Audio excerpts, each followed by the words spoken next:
그다음에 자기가 뭘 질문을 했는데 어른들끼리 얘기를 하고 있으면 못 견딘다고요. 그런 양상들이 ADHD의 증상과 비슷할 수 있기 때문에 이런 거를 잘 살펴봐야 되는데요. 못 배운 아이들은요. 딱 마음을 먹고 가르치면요. 배워요. 그리고 바뀝니다. 근데 ADHD 아이들은요. 알아요. 예, 알아요. 근데 안 돼요. 이런 차이가 있다는 거 여러분 잘 알고 계셔야 될 것 같아요. 자, 그러면 ADHD 치료는 어떻게 해야 됩니까? 이렇게 얘기를 하는데요. 제가 이제 오늘 뭐 궁금한 것을 이제 뻥 시원하게 뚫어드리겠습니다. 이렇게 말씀을 드렸는데요. 사실은요, 이제 제가 아이덴티티가 의사고, 이제 의사로서 이제 오늘 말씀을 드리는 겁니다. 그런데 여러분들은 참 제가 개인적으로 그 진료를 하다 보면요. 약에 대한 편견을 참 많이 갖고 계세요. 예. 그리고 여러분들이 갖고 있는 편견 중에 하나가요. 자연계에 있는 것들은 안전하다고 생각을 하세요. 그리고 병원에서 쓰는 약들은 그 치료 성분을 추출을 해서 정확하게 규명해서 분자생물학 구조까지 밝혀보고 이래서 가장 순도가 높은 형태의 치료제를 만드는 게 약이거든요. 네. 그리고 이 약은 우리가 환자한테 내지는 치료 영역에서 쓰이려면요. 페이즈 4 임상실험까지 다 맞춰야 됩니다. 그 기간이 거의 10년 걸리는 경우도 있습니다. 그만큼 신장이나 간의 기능이 2분의 1밖에 안 되는 사람한테도 약이 어떻게 대사되느냐를 다 보고 또 그 약을 쓰면서 임상으로 쭉 쓰는 기간 동안에 만약에 문제가 된다면 그것을 다 모아서 그 약을 다시 치료 영역에서 사장시킵니다. 이런 철저한 과정이 있어요. 그래서 우리 여러분들 보시면요. 일부 이제 그 약들이 이제 슈퍼에서 판매된다고 하잖아요. 안전하고 그냥 여러분이 사서 드셔도 되는 약들의 설명서를 보면요. 무시무시한 얘기가 이만큼 써져 있어요. 그거는 그 약이 무시무시하다는 얘기가 아니라 그만큼 많이 밝혀져 있다는 얘기예요. 그만큼 많이 밝혀져 있으니까 많이 기술을 해놓은 거고 아무 설명서가 없는 거는 안전한 게 아니라 모르는 겁니다. 그렇죠. 자, 그래서 ADHD에서 치료에서 가장 중요한 것들을 이제 몇 가지 뽑아갖고 와봤어요. 보니까 첫 번째가 약물 치료인데요. 왜냐하면 저는 뭐 여러분한테 불필요한 약을 드시라고 권하러 나온 것도 아니고 그래서도 안 되고요. 그렇지만 ADHD 치료에 있어서 약은 굉장히 중요한 역할을 합니다. 왜냐하면 이 신경회로가 연결되는데 필요한 환경을 만들어주기 위해서 부모가 끌어안고 있는다고 이 환경이 만들어지질 않아요. 내지는 ADHD 아이를 두고 저 같은 전문의가 뿅 이렇게 한다고 해서 그 회로가 만들어지질 그렇죠. 않습니다. 네. 그런데 그나마도 이것을 환경을 잘 만들어줘서 이 회로가 잘 연결되게끔 해주는 치료제가 있습니다. 근데 다행인 건 이 치료제가 개발이 된 지는 한 70년이 넘었고요.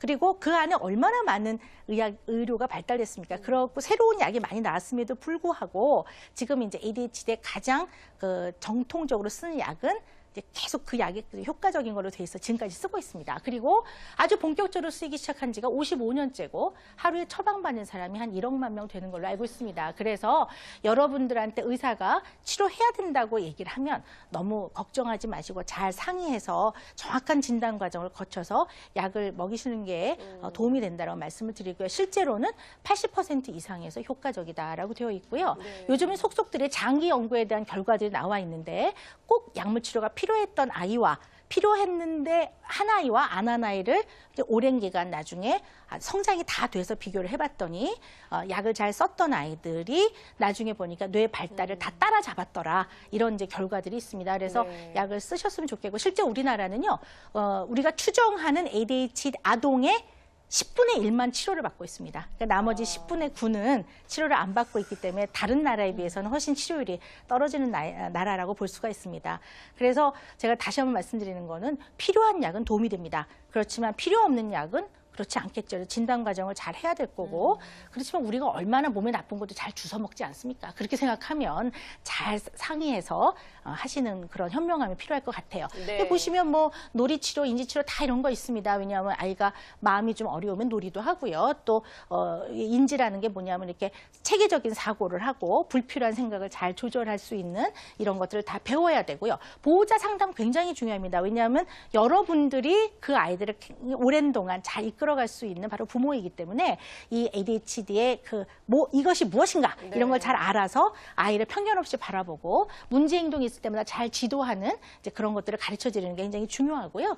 여러 가지 뭐 사회성이 떨어지면 그룹 사회성 프로그램도 하고요. 아이가 너무 마음 안에 분노가 많으면 이제 분노 조절 프로그램도 하고 그렇습니다. 그런데 이제 여러분들이 꼭 아셔야 되는 건요. ADHD 아이들은 사소한 자극이 잘 분산이 돼요. 그래서 부모의 태도 중에 첫 번째 제일 중요한 게요. 일단 불필요한 자극을 좀 없애주셔야 돼요. 방도 좀 정리해 주시고요. 너무 살림이 많으면 좀 치워주시고요. 책상을 좀 깨끗하게 해주시는 게 좋고요. 바퀴 의자는 치우시는 게 좋아요. 애들이 바퀴로 막 돌아다녀요. 그러니까 바퀴 의자 치우시고요. 벽지 같은 건 너무 요란하지 않은 걸로 해주시는 게 좋고요. 그다음에 문제가 많잖아요. 근데 이 문제를 너무 한꺼번에 다 하려고 하지 말고 일단 단기간을 정해서 가장 문제가 되는 거 한 가지씩 하나하나 해나가는 게 필요하고요. 아이한테 있어서 늘 잠깐 기다려봐, 생각해봐 라는 stop. 그리고 고해 이런 것들을 자꾸 가르치시는 게 필요하고요. 부모 역시 이 아이를 대할 때 너무 감정적으로 분노하는 거는 바람직하지가 않습니다. 아이가 그대로 배우고요. 아이가 상처를 많이 받습니다. 그리고 또 하나 말씀드리고 싶은 거는 ADHD 키우다 보면 주변에서 쟤 왜 저래요? 얘 때문에 못 살겠어요. 선생님도 얘 때문에 수업이 안 돼요. 이런 얘기 되게 많이 해요. 그래서 저는 어머니께 그래요. 그냥 그들을 용서해 주세요. 그리고 아이를 용서해 주세요. 왜냐하면 아이가 미숙해서 잘 안 되는 거예요. 그리고 아이를 미워했던 자기 자신을 좀 용서하세요. 네. 그렇게 좀 용서하는 마음으로 잘 성장을 시켜주면 아이들은 천번만번 바뀝니다. 그래서 잘 치료를 받으시면 의외로 잘 지내는 아이들이 많고요.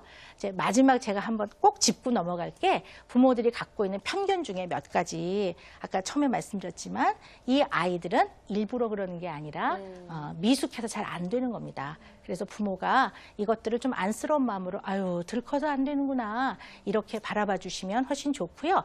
에휴 크면서 그냥 좋아져. 에휴 남자애들이 그렇지. 너무 근거 없이 자신하지 마시고요. 네. 한 번쯤은 걱정이 되시면 전문의하고 잘 상의를 해보시고요. 또 약에 대해서 너무 편견 갖지 마시고요. 잘 치료를 해나가셨으면 좋겠고 약이 다가 아닙니다. 약 이외에도 아이를 성장시켜주는 많은 교육들, 부모의 노력들이 필요할 것 같습니다. 네. 네, 오늘 강의 잘 들었습니다. 선생님 큰 박수 부탁드려요. 네, 감사합니다. 네. 자, 오늘 이렇게 ADHD의 증상, 치료, 그리고 여러분들께서 지금 갖고 계셨던 뭐 오해와 편견들 좀 해결해 드릴 수 있는 그런 시간이 아니었나 싶어요. ADHD 어떻게 보면 아이 스스로도 정말 어떻게 할 수 없는 명백한 질환인데 부모가 잘 알지 못해서 부모가 이 증상을 잘 이해하지 못해서 너무 아이를 나무라고 혼내기만 한 건 아닌가. 그 안에서 내 아이가 상처만 더 늘어난 건 아닌가라는 그런 반성도 해보게 됐습니다.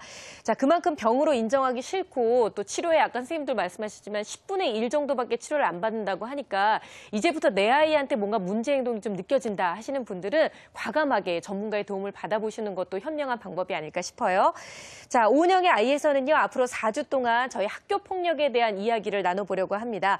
학교 폭력 때문에 고통받고 있는 내 아이 아니면 또 부모님 여러분들의 사연을 기다릴 테니까 게시판을 통해서 많은 사연 올려주시기 바랍니다. 사연 올려주신 분들 가운데 저희가 추첨을 통해서 선물 보내드리고 있는데요. 그레이트북스에서 학습도서 전집 드리고요. 또 언어세상에서 멀티미디어 영어동화 아이스토리북을 선물로 드리겠습니다. 자, 다음 주부터는 저희가 개편을 맞아서요. 60분 부모가 11시 20분에 여러분을 찾아뵙습니다. 내일까지는 10시 30분에 방송이 되니까 잊지 마시고요. 다음 주 월요일부터는 11시 20분에 방송이 됩니다. 내일 금요일은 부모 멘토를 만나다 함께 하는데요. 요가 전문가 원정혜 박사님 모시고 30대에 다시 시작하는 요가 함께 할 텐데요. 내일은 요가 동작도 따라봐야 되니까 여러분께서 편안한 복장으로 저희 함께 해주시기 바라요. 내일도 10시 30분에 뵙겠습니다. 감사합니다. 네, 됐나요?